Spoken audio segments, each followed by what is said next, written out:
Reactions have trailed Pastor E.A. Adeboye's recent apology regarding his statement that paying tithes is a ticket to heaven. Pastor E.A. Adeboye said it was a lie, that he himself lied. Guys, I think we should give Pastor Adeboye a thumbs up for being bold to apologize for lying. I'm going to be apologizing for making a mistake, for saying that if you don't pay tithe, you might not make it to heaven. I'm sorry, that's wrong. That's not in the Bible. Yes, I think the man deserves thumbs up for being bold to apologize for lying.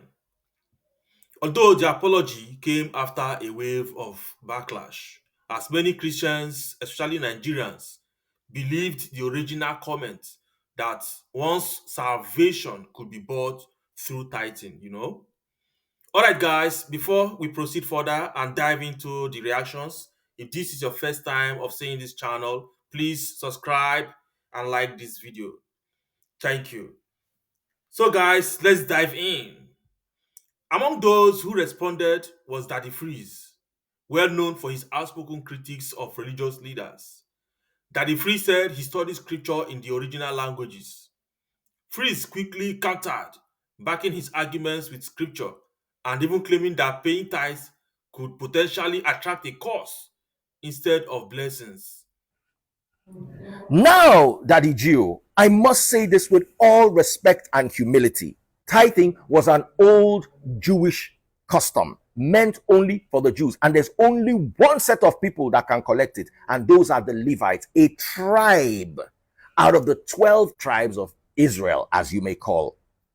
The second thing that most people use is Malachi chapter 3, verse 8 to 10. Bring ye the tithe to the storehouse. First of all, you need to understand the context of scripture. In the Free Nation, I teach you that there is context to scripture. You cannot just go and read a verse from Isaiah or from Jeremiah and just throw it into your world. It doesn't work like that. Why was it said? Who was it said to? Where was it said? What was the context of it? Malachi was not talking to Christians. Malachi was talking to Jews who were under the 613 laws of Moses. And if you read specifically Malachi chapter 3, verse 9, he said, there is a curse. Where did that curse come from? Go and read Nehemiah chapter 10. The prophet Nehemiah chapter 10 explains it clearly.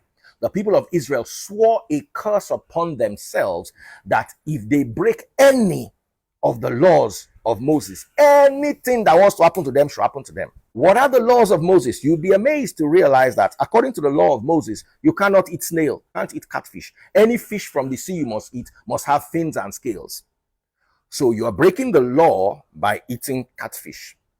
You are breaking the law by eating prawn and lobster and shrimps. Go and ask the Israelites till today. They don't eat those things till today.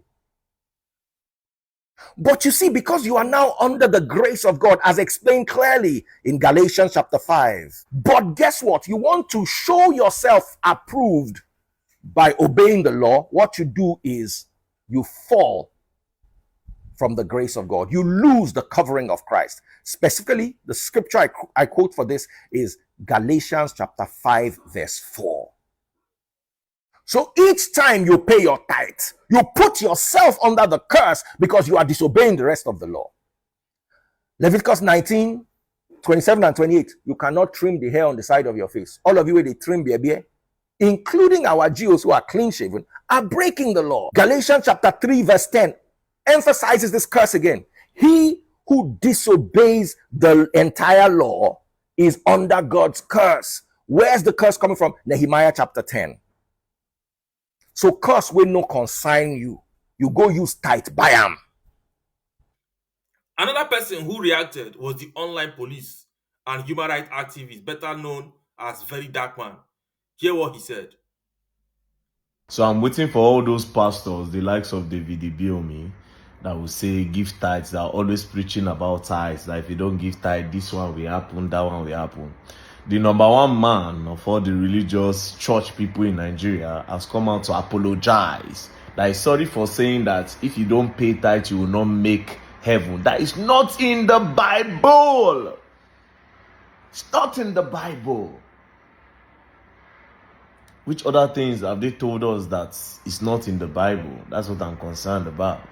Which other thing have they told the people that is not in the Bible? How many things have they manipulated that is not in the Bible? You know, how many things? I am glad Papa Adeboye came out now to say these things. So imagine the ones that will not come out and apologize. Imagine the ones that have manipulated the minds of people, that have converted, that have twisted the right words and the right message of the Bible to suit their own narrative.